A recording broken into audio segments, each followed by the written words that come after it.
Okay, so as mentioned on this evening's Wednesday Night Rugby, we have a special guest. I am very happy to say that he's usually a busy man and tricky to get hold of, but Eoin Reddan has made some time for us. Good evening. Hi Joe, how are you getting on? Very well. How are you getting on? I know, without breaching too much confidence, I know you were running around helping out a couple of family members earlier on today and delivering meals, and this is the world we find ourselves in now. Yeah. I was down visiting my dad in Limerick for an hour, dropping off some meals to get him through a few more days. I suppose he's 80, so he's looking after himself. My wife is due here in the next few weeks with number 4, so a lot going on. So got some stuff down to him today that might see him through a few weeks anyway. And has work stopped entirely? I mean, we'll touch on work and all that kind of business a bit later on, but in the main, are you busy as ever and working from home, or have you got your feet up? Yeah, so we're well set up. I work with an aircraft leasing company, and I suppose our customers are airlines all over the world, and my particular customers are in Turkey and Russia and France. So they're all working from home as well, but it's a very tough time for the airlines who are certainly, big partners of ours in making the day-to-day work for everybody. So basically it's endless calls of finding out ways of getting through the next few months and making sure as many of them survive and come out the other end are in a position to actually thrive the next few months, I suppose. I wanted to chat to you a bit about your own career, if that's okay, because I don't think actually we really had you on even when you retired in 2016. And I knew you had an excellent career. You've actually sneakily had an extraordinary career. When you reel off the stats of everything you've been involved in, 385 professional games, plenty more if we throw in AIL, but 385 professional games, 71 Ireland caps. That had passed me by. I'm sorry, sorry to say. I didn't realize you got up to 71. And then we're talking 2 Six Nations, 3 Heineken Cups, 2 Pro 12 titles as they were then, a Premiership as well, obviously with Wasps, and a European Challenge Cup.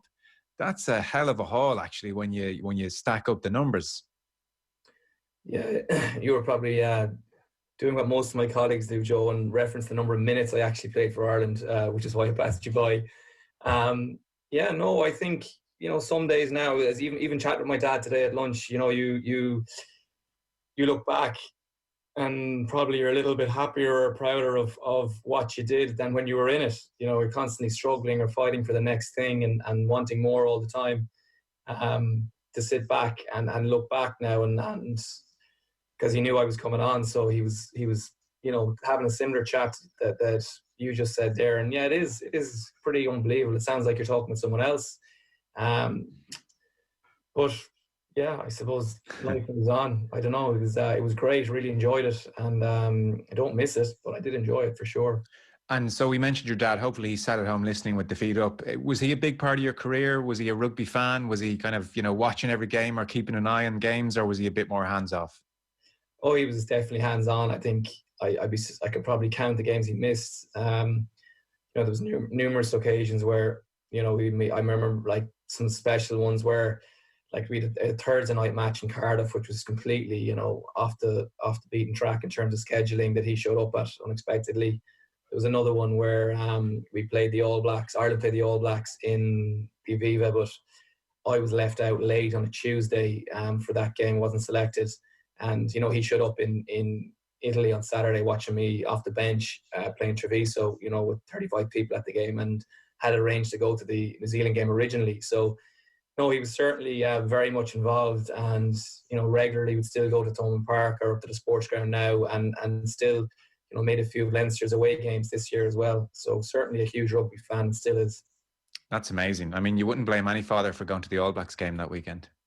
No, and it certainly went full circle, like near the end of my career, when you have that many games played and you really want to deliver a performance of meaning or get emotionally into a position where you can actually play a physical sport that in a game that, say you take that Treviso game, there's people playing their first game that day, and it's very important that you, whether it's your first or 100th or whatever, that you're equally committed. Him coming to those games certainly helped me for sure. And there's probably key moments in some of those games that maybe you get it, you kind of are turning points. The way sport is, there are big moments, and if you get them right, you go for another year or whatever. And I think there was a few of those moments where he was certainly present and certainly had an impact. And I know you think deeply about all aspects of the game, and your preparation, I'm sure, was something you thought a lot about over the extent of your career. Would you channel things like dads in the crowd and get emotional for games that way, or was that unhelpful? So it would depend really on games where I felt, I was about to, go overboard or lose the head, or I didn't have any work to do to emotionally get into that game. You just stay calm and go as far as reading a book in the dressing room about, I'm talking like 15 minutes before or like 5 minutes before the warm up, something completely like fiction that would be just completely off the wall. You've done the work. What you got to do now is rest up and rest your mind, and then get ready to play. And then there'll be other games where that'll be completely the wrong approach. Like say Thursday night in Cardiff, in the rain. It's not. You can't be going out into that game just thinking it'll happen. So it would be, if I needed it, I'd use it, and if I didn't, I would try and dull it down, and try and find a kind of common, consistent approach to each game. At the start, I think you probably get overhyped. I certainly would have been someone who, in the early part of my career, would have found that. And looking back, it was something I needed to worry about. I mean, I was always up for games, and thinking you needed to be even more up for them was very unhelpful, I think, in my first 2 years, particularly in the position I was playing in. But it's slowly but surely, I think it dawns on you and you get to overcome those things. And do you mean what you said there literally, like you'd be reading a John le Carre 15 minutes before the warm-up?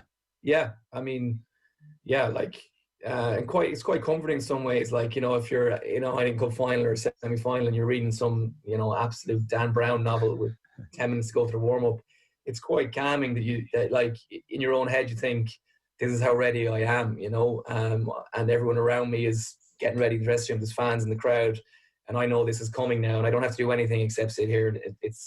I'm ready, and it was certainly a scrum half position where you need to be instinctively playing what you see, and having plans about I'm going to pass or I'm going to kick or I'm going to run are not good, not helpful.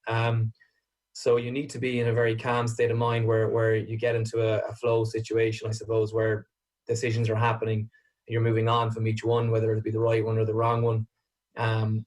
I think having as few thoughts as possible, and if the plan was to stay calm as opposed to overplaying one aspect of the game. Prime yourself to be ready to react and get into that state of flow, I guess, is the real skill, as you said, especially in your position. And we mentioned the Ireland career then, 71 caps, 3 World Cups. You'll think this is another dig or something your teammates might laugh at, I don't mean it that way, because of your 71 caps, say 45 are off the bench. You have to get good at being a substitute. I mean, you have to be ready to make an impact when you come on. So over time, those minutes where you're watching before you come on, when you got good at it, how did you use the 50, 60, 65 minutes you had on the bench? Yeah, I suppose like there's a few parts of that. I think the first part of the week is dealing with the disappointment of not getting picked. I never ever felt, and maybe I look back some days and I have thinkings, God, if I'd settled into that and actually seen me on the bench as being part of the plan, and and basically maybe approach it the way you were looking at it there, that I would have been happier, and maybe it would have been easier for coaches and people who may have wished that of me, that I would just be happy to see it as a big role and play it that way. Whereas the opposite was probably true right to the end, whereby I felt if I delivered well and played well, I put myself in position for next week. And then when you're not picked, you deal with that, and start that process again. Now, there's positives to that too. I mean, you can help a team when you're someone who's close to the team who doesn't get picked. You can have a huge impact that week, because people will, for a day or two after it's been announced, they'll watch you. Or take someone like Rob Kearney, for example, where the week he didn't get picked for Ireland, you can be sure when he walked into the dressing room on Monday, the eyes are on you. How are you in the gym session? And you can actually play a much bigger part in things around you and when you're being watched. I think if you look at Devin Toner not being picked for the World Cup and the kind of noises coming out of Leinster about how well he reacted, and like what a lesson to be teaching, you know, young people for the future who don't get picked for World Cups and who have huge disappointments. I mean, it's invaluable for Leo to have someone doing that, you know, is just huge. So there's that side of it where you can help the team as a substitute by reacting in the right way earlier on in the week. You know, you probably need to talk to the coach to be able to square that away, because it's unrealistic for you to be bouncing around when there's unresolved issues in your head. So you know you want to talk to the coach and find out why and work that so that you're moving closer to getting picked, but at the same time you're delivering for your teammates. And then once the game kicks off, I suppose it's the same thing. You need to kind of watch your emotions. You know, if you know, if the team are playing well and going and pulling away, like you need to be very careful that you're not kind of falling into this celebrate or, you know, celebration mode, or because even if you're on for the thing about Ireland careers are, you know, you could get 15 seconds and have to make a tackle, a pass or a kick. And if you don't deliver, you know, that's judged and that's life and you won't play the next week. So there's pressure on the bench that I'm not sure, I think people sometimes don't fully get. And I mean, actual players, how important, you know, if you get 3 minutes, it sounds ridiculous, but for your own career, those 3 minutes happen to be extremely important. It's all the coach got to see you that week, really. They do pay attention to training, but, you know, it's important to deliver when you're on if you want to keep your own personal career going, you know, and it's important to deliver in the week if you want to keep the wheels on the bus for the whole group going, and together you can go and achieve some of the things you mentioned at the start, you know, winning trophies and things like that. Yeah. You need really everybody buying in that way. And did that, you know, so out of 71 appearances, 45 of them, you have that kind of little mini bereavement on the Tuesday or whenever the team is named. Did that make Ireland in some ways a bit of a fight and a bit of a struggle for you, and a bit of a, you know, a lot of tough weeks actually, because it was kind of went parallel with a degree of disappointment, or was it thoroughly enjoyable and you weren't kind of spending too much of your time having to deal with things being so close to how you might ideally want them?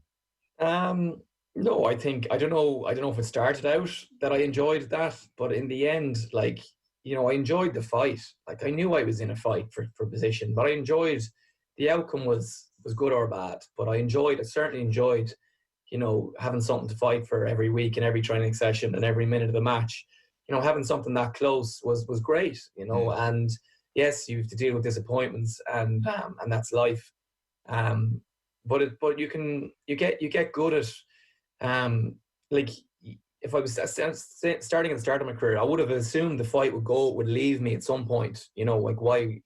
But I think if, you know, certain people enjoy that aspect of, like, it's a bit like if you're playing every week and you enjoy the kind of the fight, you know, the physical fight you have with the opposition, or you know, physical confrontation you have with the opposition, or it's the same thing. You don't win every week, you don't lose every week, but those losses don't make you not want to play the game. And same for me, I didn't win selection every week or lose selection every week, but the losses never made me want to give up or stop. It was just something I had to deal with. And you know, whether you're starting and you're motivated completely by, you know, the game that's coming, or you're trying to get onto the team, and you've two things that you're motivated by, you know, getting onto the team and look, and even if you're on the team, you're motivated by staying on the team for sure. So yeah, you know, it's just about dealing with the disappointment, and if you enjoy the fight, it's okay, you know. And for me, I was lucky enough that through that period I did. Now, you know, you can't be guaranteed that. Obviously, you don't know mentally how you're going to be all the time, but mostly in my career, I was up for that.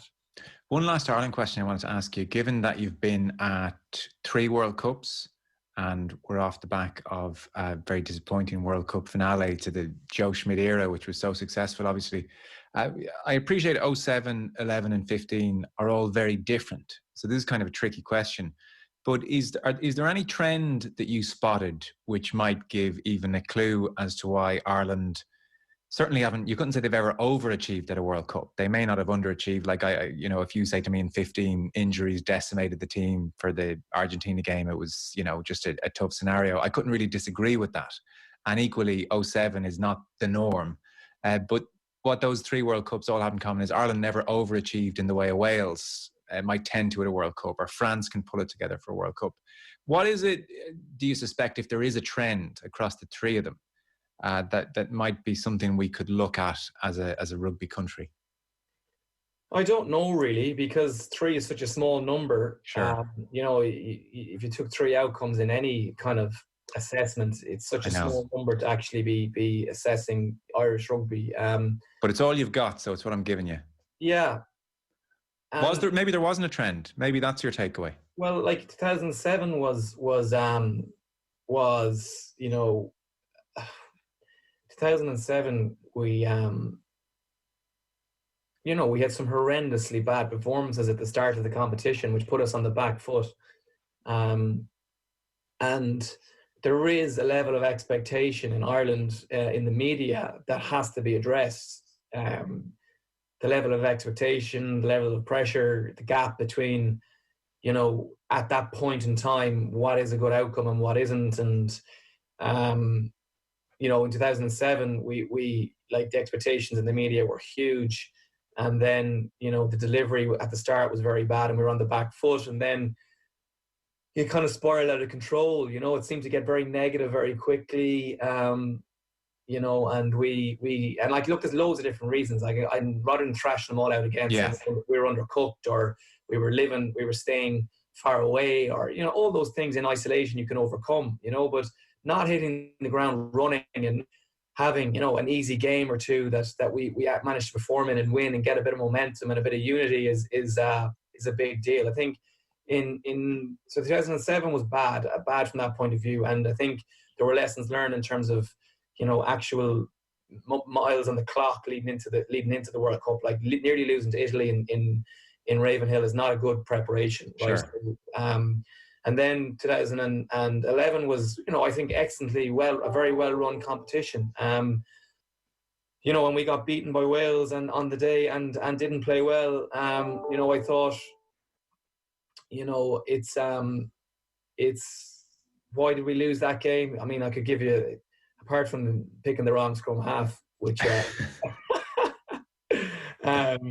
no, but I mean, why? Like, you know, I think you're clutching at straws when you focus on that game, because that was a very good tournament. You know, like, we beat Australia away and in New Zealand, and there was great team spirit and everything was moving along really well. I think it was a successful World Cup that we came unstuck in one game.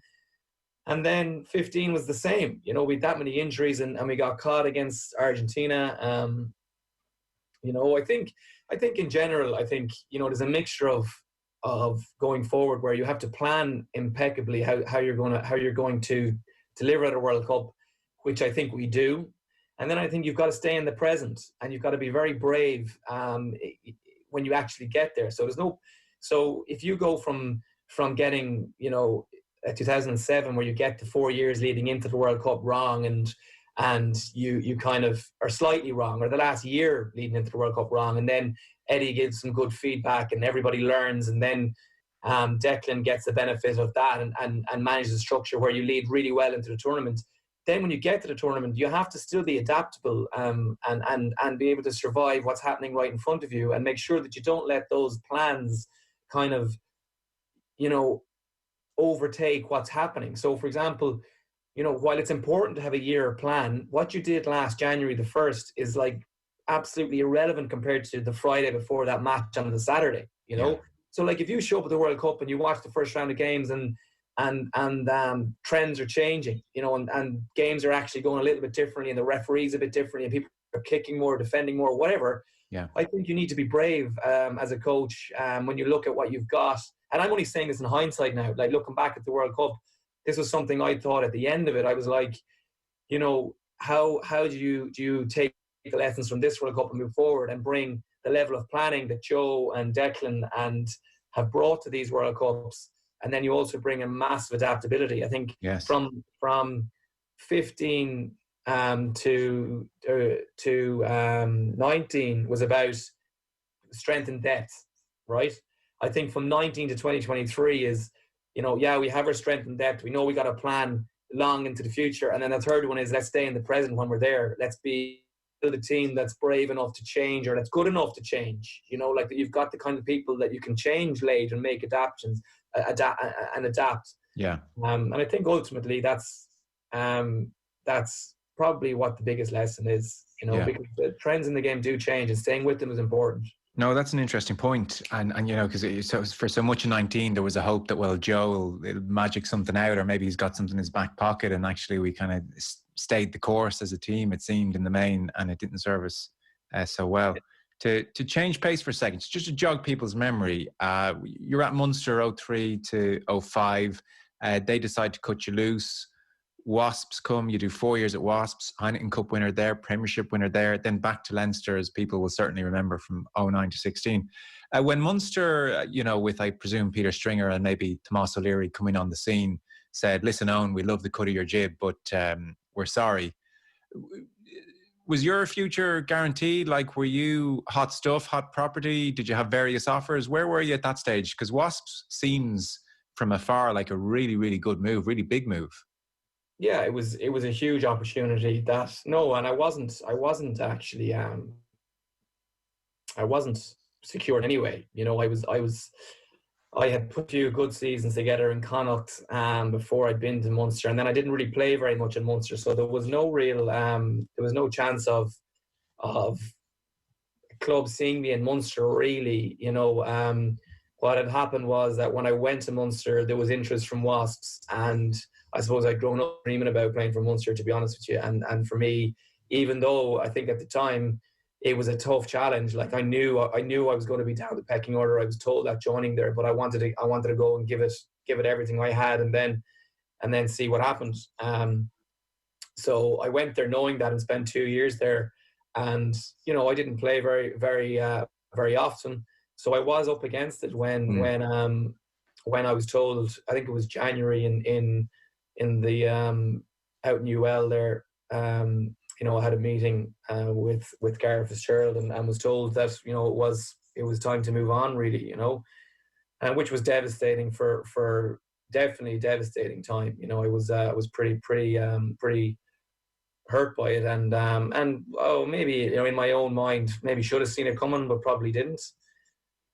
So I spent a week kind of not sure what would happen, but then Wasp did come in. They had expressed interest the year before. All the time since seeing me playing a few games for Connacht, we'd played against them in a pre-season friendly that had gone well, and then they'd seen a few minutes of one of my games that I played for Munster off the bench, and decided, look, we similar to the Munster chat, really, like we have an open slot here. We've 4 or 5 scrum halves. The money's not great. Do you want to come over and give it a go? Right. And I suppose from that point, I said yes, on the phone, which actually helps sometimes, because it's actually, quite, coach feels quite good about it when you can say that. It didn't bother me what I wanted to give it a go. So, and then I spent the next few months digging into why I hadn't succeeded in Munster, what I needed to change, how I needed to develop. And I probably arrived, to be fair, it was like I arrived in a much better shape as a scrum half who was ready to play and deliver for a side in the Premiership or the Pro 14 or a Heineken Cup than I had when I left Munster in January, to be fair. And that was basically around passing and the practice I went through for those 3 or 4 months, figuring I had a massive, I had one shot left and I needed to change something. So was your passing not up to scratch? It was pretty good, but I mean, up to scratch is not, as a scrum half. It's something as well that for young scrum halves coming through, like there's no development period when you play a province.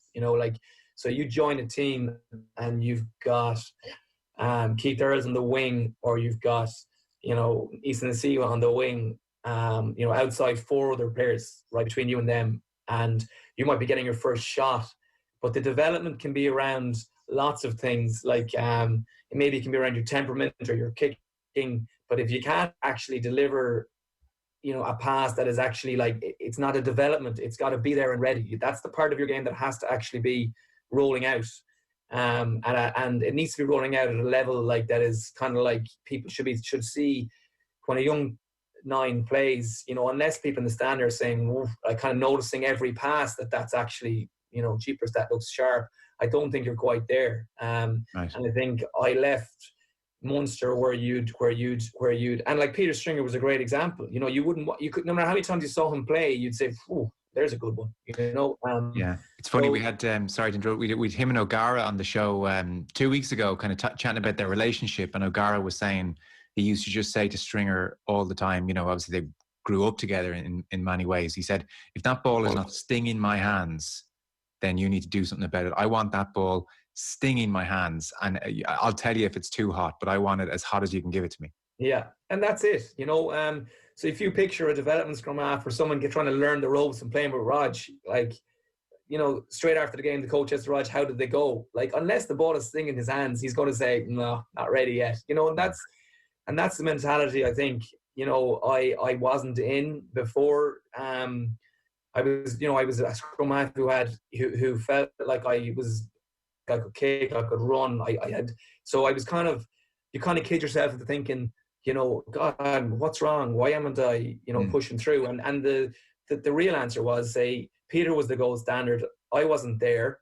And after that, whoever was second or third was kind of like rolling the dice, because none of us were ever going to be delivering at that level. So you're kind of taking a chance by not having it at that level, you know. And I think by the time I went that summer to us, I was in a different spot. I was. And how do you sharpen up your passing then?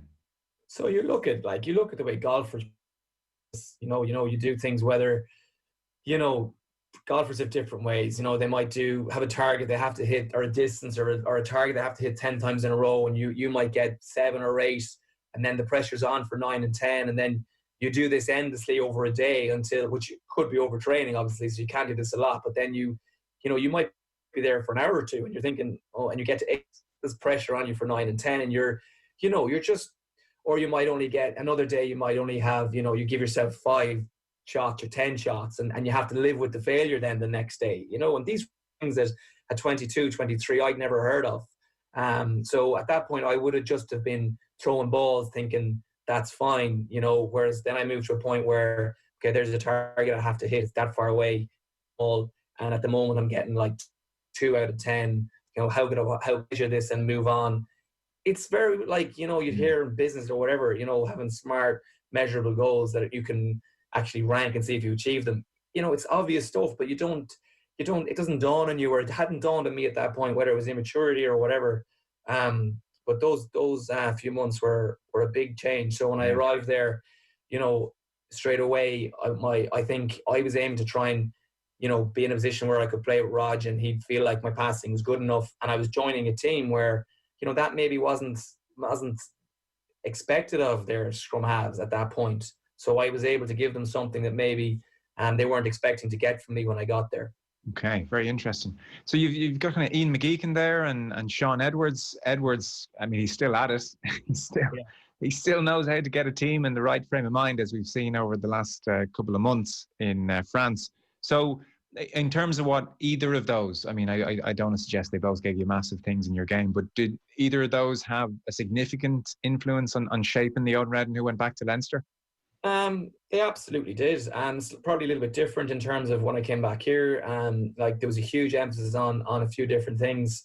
Like, Shaun is actually, you know, he was a halfback at rugby league, and you know, had lots of, if you were open to it, had like a one-on-one type relationship with the scrum halves, you know, and was open to that all the time, and wanted to get involved and wanted to help out. And, you know, he brought on a whole new level of kind of thinking about passing. So, like, I had this, you know, ideas around, like I was explaining a minute ago, like golfing,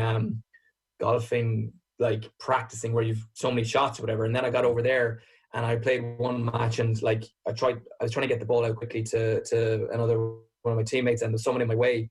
And like, so we're going through the video next week, and he was like, what are you doing here? And I was saying, oh, your man's in front of me. And he kind of grabbed me, like, and brought me outside and put me in front of a bin. Like, I'm talking a wheelie bin, you know, and was like, pass me the ball. And I was like, well, I don't really, how, you know, and he was like, passing me the ball over the bin. So I ended up doing this stuff over the bin. And like, that was his way. And I'm talking like instantly. So watching a video with him one-on-one, to out of the room, into the car park, over the bin, like 10 passes.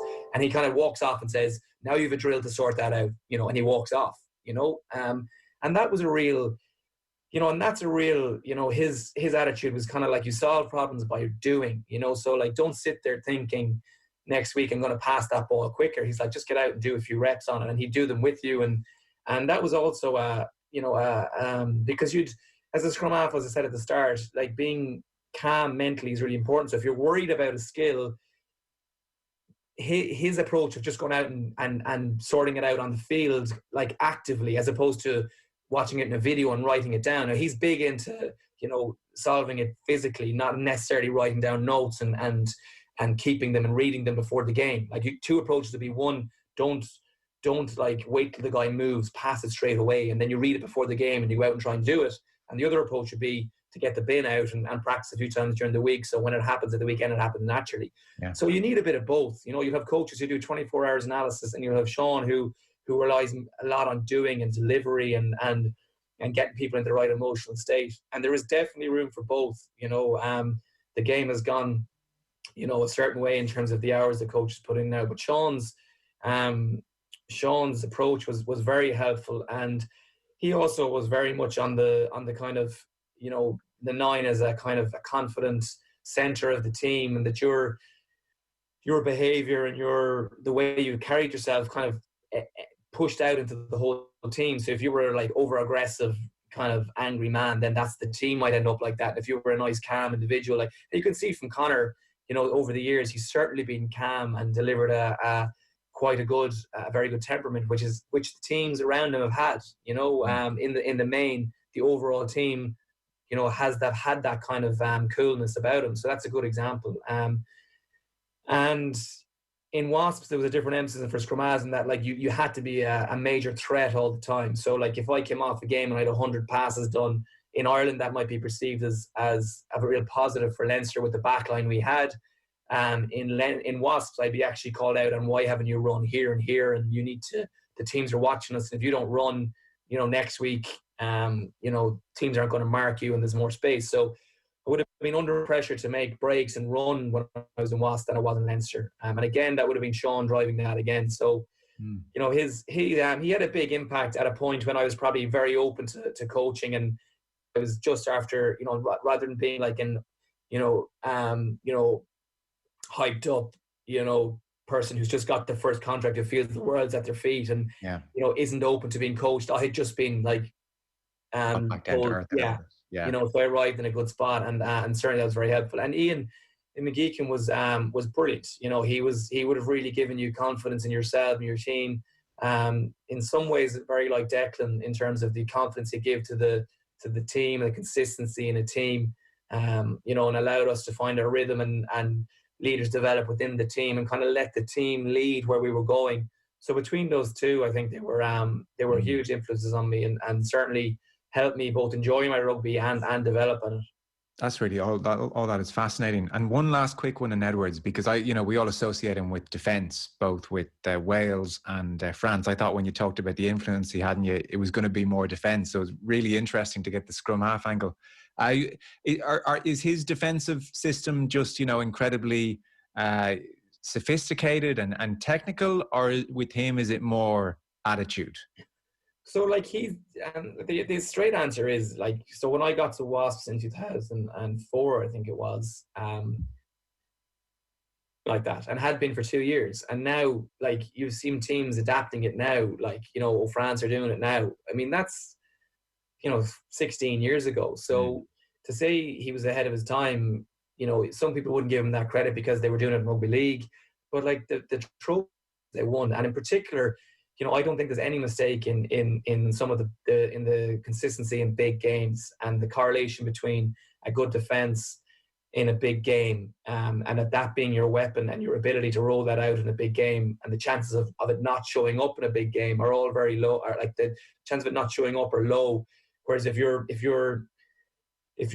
ability is like, you take England at the World Cup where they tear New Zealand apart in attack and then they show up in the final, and that doesn't just flow the next week, whereas you take South Africa, who delivered defensively in the semi, they show up and they deliver defensively again in the final. It's more deliverable under pressure. It's more deliverable, and on a bigger stage you get more aggressive, you get quicker off the line. They're all things you deliver you deliver better on. You hit harder. Like, they're all parts of that defence that actually just get nudged on a little bit in a big game. On the contrary, staying calm and passing the ball under pressure and making good decisions, making reads in attack. Like, in defence, fair enough, you have to make those reads as well, and that can be hard under pressure. But again, the faster the team are moving forward, and sometimes it makes those decisions for you. So I think, going back to your original question at World Cups, and you mentioned Wales specifically, like, there was some crazy stat when I was finishing up at Wasps in our last final. It was a Premiership final, like, about how many finals we'd won in a row. And you kind of went out thinking, no one has cottoned on to the fact that this defence is what actually is such a nice comfort blanket for us all to have in these finals. We know it's going to show up. We know what we're doing. The other team are all talking about playing all week. We're not going to, they're all saying all the things we love hearing them say, and there's something in that, I think. And it's the same, like, the international rugby is almost made for it. You watch, because each game is so big and so important, Six Nations, that Shaun can do that every week for 5 or 6 weeks. Same with a World Cup. You have games where you can peak, quarterfinal, you can absolutely deliver on defence. So maybe, he was a huge influence on the defence, and I think maybe there is something in that in the teams that have delivered at World Cups. I think their defence is a huge thing. And like, Ireland are I know I'm coming back now, but we're in a great spot in terms of the intellect we have in the country now in defence. You look at what Stewart is doing with Leinster, and you've got Andy Farrell in Ireland. There's no reason why that can't be part of the plan as well. To round this off then, and going back to Leinster, did every fibre of your Limerick being shudder when you put on that blue jersey for the first time? No, because, I will support both Munster and Leinster now, right? I'm from Limerick, and, I have great friends playing for both teams still. But at the time, like, to be perfectly honest, they had absolutely devastated me, and I did feel hard done by. So playing for Leinster was, that start of that, I was absolutely, welcomed with open arms by the staff, by the players, which was a big thing for me. Which is a huge thing for me, how quickly they were, how welcoming they were, and by the fans. And I think, I loved playing against Munster when I played for Leinster. Like, they were my favourite games. I loved going down to Thomond Park. I loved winning in Thomond Park when I played for Munster the few times that it happened, and I absolutely loved winning in Thomond Park with Leinster when it happened. And I loved the fact that after the game, you'd be walking down the tunnel and you'd hear a few Limerick lads shouting, like, well on, or whatever, and that was like, the match is over. And it felt like the people got it, that, like, I grew up wanting to play for Munster. It didn't work out, and my time, I had found a new place that was, incredible. Really enjoyed it. I was very lucky in the coaches I had and the group of players I played with, to be a part of that kind of era, and to learn from fellow players and see, coaches kind of arriving one after the other, driving on new things, and even you like the best players in the world, like, constantly learning and seeing how important that was for teams to continue growing. Like, having Joe as a coach meant that, people who'd won Heineken Cups before he joined were still motivated, because even in September, you're learning and you're finding out something new, and you've gone from a point of sitting in a dressing room after a Heineken Cup final thinking, oh, this is great, I've arrived, to, oh Jesus, this guy already knows more than I do. And I think that having that experience for those years in Leinster was I was very lucky. Yeah, so like Schmidt's been talked about a huge amount, obviously, and you're banned from telling me things like attention to detail, or a breakdown specialist, and the set piece moves, and all of that stuff, and the video reviews on a Monday, because we kind of know all that a little bit. What did he do for your game, or is there something that you remember learning from him and thinking, geez, how have I gone through X number of years in my career without knowing that before? So I think what dawned on me was, so if you step out of the detail that he was coaching, like, I think what dawned on me was that his ability to give a team confidence in a game plan, and if you were ever to be a coach, how important that was, right? Secondly, that people kept learning all the time. Even the best players in the world, he would coach them. He would not sit back and let Brian or Johnny or dictate, like, in a team meeting, the correct way of doing X and Y. Joe would say a step ahead, and having that, and so all the things you mentioned there were his way of stepping ahead at that time. So he was ahead of us because he knew how important discipline was in terms of,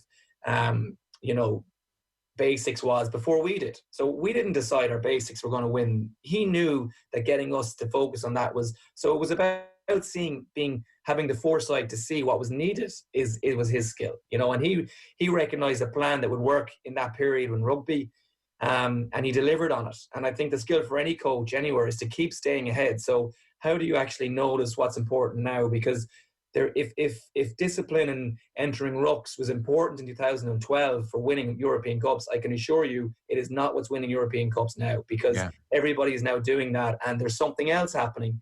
So his ability to stay ahead for that long and to be winning winning World Cups or Heineken Cups early in the decade, and to be beating New Zealand late in the decade, was extremely impressive. And I think that would be, so looking at it in a bigger picture, staying adaptable, knowing what's important, staying ahead, was his biggest skill, and keeping a team learning and moving forward. And ultimately, his harshest critics will say that's what happened at the end. Well, you've taken the next question out of, the obvious question was, did he stop staying ahead in terms of the trends? Well, and then how much does their obsession with planning to a World Cup actually hurt that? So do Ireland have to sit down in January 18 and decide how they're playing in a World Cup in 18 months? And really, do they? Because the experience before this World Cup would have told us we do. But that needs to be looked at. And a group of coaches sitting down and planning impeccably how to deliver at a World Cup, there's nothing wrong with that. If we need to, if Joe's feedback comes back, I mean, it will be excellent feedback, and I think it would be helpful for people moving forward for sure. And that, but it's very hard. Like, you make decisions that keep you ahead all the time. So if you're a very good coach, you probably make those decisions, get them right 85% of the time. Yeah, no, sure. And at some point you're going to get it wrong, and that's human nature, and unfortunately that has to be okay. When you step up into the big picture, that has to be fine. If Joe had another 3 World Cups, I'm sure he'll do them better than he did the first 2. So, but I do think, if I was advising, I do think it's important to keep that awareness that what the coach is delivering, it's not the actual skill he's delivering right now that's going to keep him going. It's the fact that he can deliver on this one and then spot what's important next and stay ahead of the game. Yeah, no, that's very interesting. It was very unfortunate that it all happened when it did, as in you beat New Zealand end of that year. No one was saying on January 1st, 2019, we need to rip everything up. Things were looking in good shape. I have 2 last quick questions before I let you go. So one, I know I've heard you speak about this before, and it's interesting. I would look at the Pro 14. I think a lot of people would, and in the main, for a lot of weeks, it doesn't really capture the imagination. I don't watch Premiership rugby week in, week out. There are only so many hours in the day. You've played in both, and we maybe overestimate the quality unfair in the Premiership a little bit, and deride the Pro 14 a little bit. You've played in both. Yeah, so there's a few, I suppose, simple facts. Like you have, I don't know how many, newspapers. Take the newspapers, the written media, for example, and how many you have in the whole of England, say, and they have 12 teams to worry about every week in the Premiership. And I think there's a real sense of let's buy into the Premiership and let's hype it up and actually realise that our own kind of lives and jobs and everything are important in this environment, being the Premiership thriving. And you'll see BT with the same, the BT without the Premiership is not going to deliver on their rugby. So there's a kind of understanding that they will big it up, and then the players will feel part of it, the fans will feel part of it, and then they deliver. And not only that, there's so much, because there's 12 teams, they can focus on the good news stories, because 3 or 4 of the teams have played really well every week. Sure. And then they can focus on those. So they don't have to go on about the negatives too much. And if you flip that to Ireland, you've got all of our written media, and I'm sick and just, you can expand this out yourself, but I'm just, for example, on the written media, they've only got 4 teams they can worry about. They're not going to write about the Scarlets and Glasgow, really. They're going to write about the 4 Irish teams.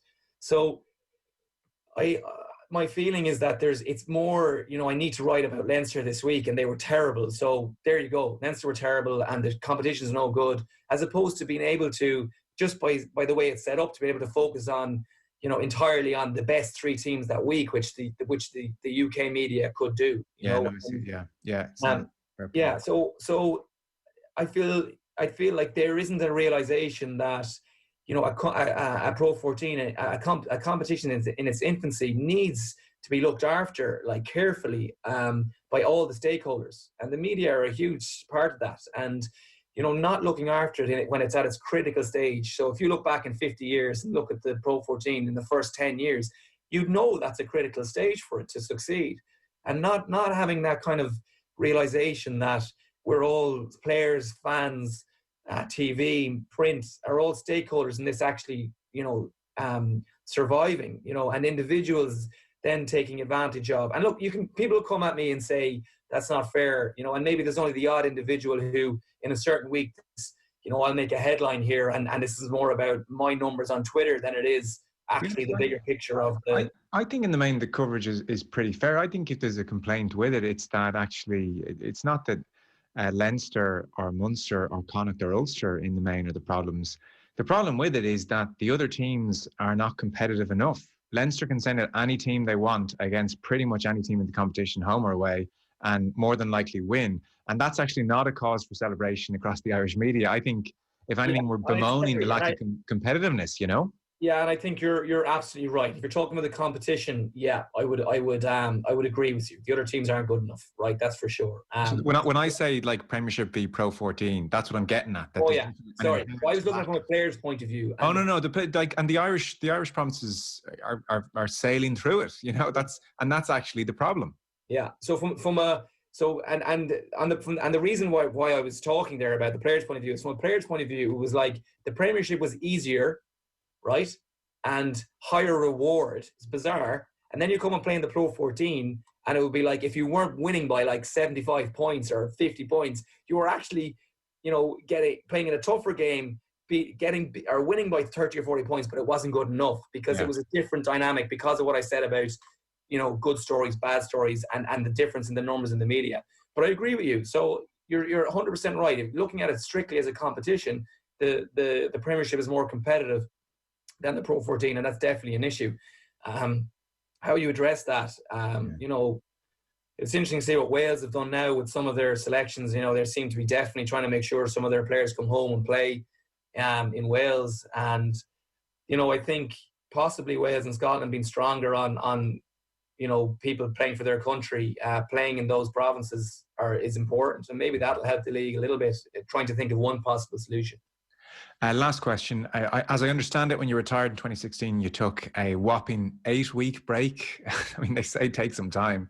So 8 weeks, and then suit and tie went on, and you started working with Avalon. And I know they've got an initiative at the moment to try and get some PPE into the country, which you can tell us about. But that segue into dull, horrible corporate life, you can't say that, but I'm just telling you how it is. Has it been tough? Like, do you miss the game? Like, there's some incredible highs that you just can't replace. Day to day, do you miss the day-to-day existence of a pro rugby player? I don't. And there could be a few reasons in that. Like, one could be that I outstayed. Like, I played for as long as anyone could hope to, really. I was 35 when I finished, and I didn't feel like I'd left any of my energy out there or anything. Secondly, I suppose I was lucky enough that, like, I retired to join Avalon, and felt like I left feeling, have I let Leo down? Have I let Joe down a little bit early? Does he need someone as a third choice or cover off the bench for the start of next year? And that's a very different mentality to be leaving with than normal, and like not when I was expecting to leave with. And a lot of that is luck. I mean, you can't predict when another opportunity that's you deem equally, or you deem as more of an opportunity or something you want to do more than what you're currently doing when you're a rugby player. So I was very lucky in that regard. And so I left with that kind of feeling of, I hope I haven't let them down, kind of almost checking in with them, making sure they were all right, as opposed to any sort of ill feeling or anything, which, and a lot of that is like, I don't think you can plan for that. I think it's just luck. And I was lucky in that front that I had found something like Avalon, which was in a strange way, you know, as kind of at the time, like the company was about 170 or 80 people, so not huge, you know, high performance in what they were trying to do. So it's an aircraft leasing company who deals with airlines all around the world and helps them with their fleet. You know, airlines buy aircraft and they lease aircraft, you know, in kind of equal measure now. Right.